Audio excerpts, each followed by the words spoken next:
चिरागों के सफर में दबदबा हो आंधियों का, चिरागों के सफर में दबदबा हो आंधियों का, तो फिर अंजाम जुल्मत के सिवा कुछ भी नहीं होगा।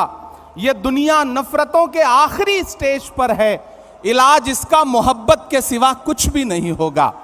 1885 से 2023 के सफर में डरना नहीं है, आगे बढ़ना है, क्योंकि ये जमीन तब भी निगल लेने पर आमादा थी। पांव जब टूटती शाखों पे उतारे हमने, इन मकानों को खबर है न मकीनों को खबर, उन दिनों की जो खलाओं में गुजारे हमने। हाथ ढलते गए सांचे में तो थकते कैसे, वक्त के साथ नए नक्श निभाए हमने, कि ये आवाजें बुलंद और बुलंद, बामोदर और जरा और संवारे हमने। 1885 से 2023 तक के इस सफर में भारतीय राष्ट्रीय कांग्रेस के 85वें अधिवेशन में रायपुर की सरजमीन पर देश के कोने कोने से आए हुए कांग्रेस के सिपाहियों का स्वागत करता हूं, खैर मकदम करता हूं। चिरागों के सफर में दबदबा हो आंधियों का, चिरागों के सफर में दबदबा हो आंधियों का, तो फिर अंजाम जुल्मत के सिवा कुछ भी नहीं होगा।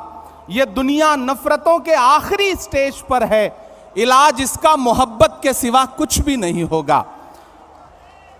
मेरी आंखों के सामने बैठे हुए कांग्रेस की बुनियाद के पत्थर आप हैं तो हम हैं, आप हैं तो हमारा वजूद है।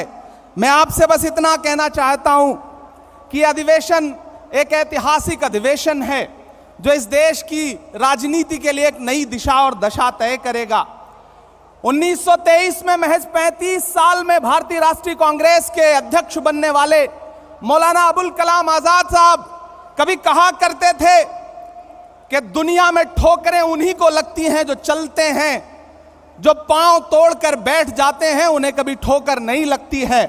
वो कहा करते थे कि सितारे टूट गए हैं लेकिन सूरज तो चमक रहा है, उससे किरण मांग लो और उन अंधेरी राहों में बिछा दो जहां उजालों की सख्त जरूरत है।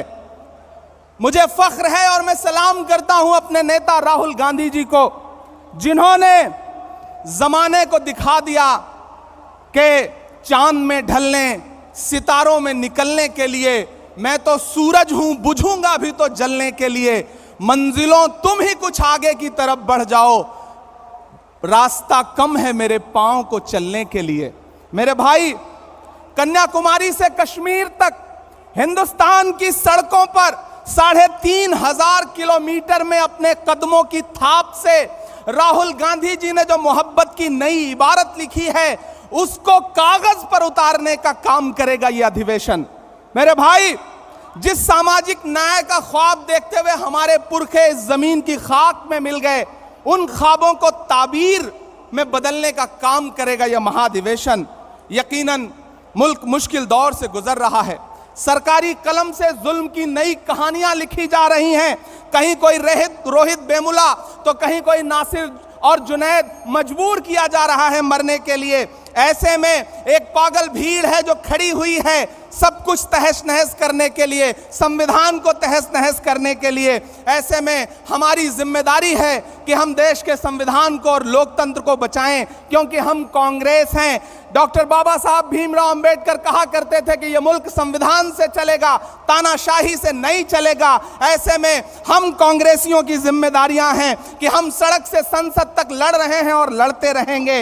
वक्त के हाकिम से बिना डरे हुए उसकी आंख से आंख मिला करके बावाज़े बुलंद आपके बहने वाले हर लहू के कतरे का हिसाब मांगते रहेंगे। मैं आखिर में बस आपसे इतना कहना चाह रहा हूं कि डरिए मत। भारतीय जनता पार्टी का सबका साथ सबका विकास का नारा झूठा है, खोखला है। बेटी बचाओ बेटी पढ़ाओ का नारा खोखला है, झूठा है। हमारी जिम्मेदारी है, हमारे पुरखों ने इस देश को संविधान दिया, लोकतंत्र दिया, उसे हम बचाएंगे। इन 1885 से 2023 के सफर में डरना नहीं है, आगे बढ़ना है, क्योंकि ये जमीन तब भी निगल लेने पर आमादा थी। पांव जब टूटती शाखों पे उतारे हमने। इन मकानों को खबर है न मकीनों को खबर, उन दिनों की जो खलाओं में गुजारे हमने। हाथ ढलते गए सांचे में तो थकते कैसे, वक्त के साथ नए नक्श निभाए हमने, कि ये आवाजें बुलंद और बुलंद, बामोदर और जरा और संवारे हमने। आज की रात बहुत गर्म हवा चलती है, आज की रात ना फुटपाथ पे नींद आएगी, सब उठें, मैं भी उठूं, तुम भी उठो, तुम भी उठो, कोई खिड़की इसी दीवार में खुल जाएगी। बहुत शुक्रिया, बहुत धन्यवाद।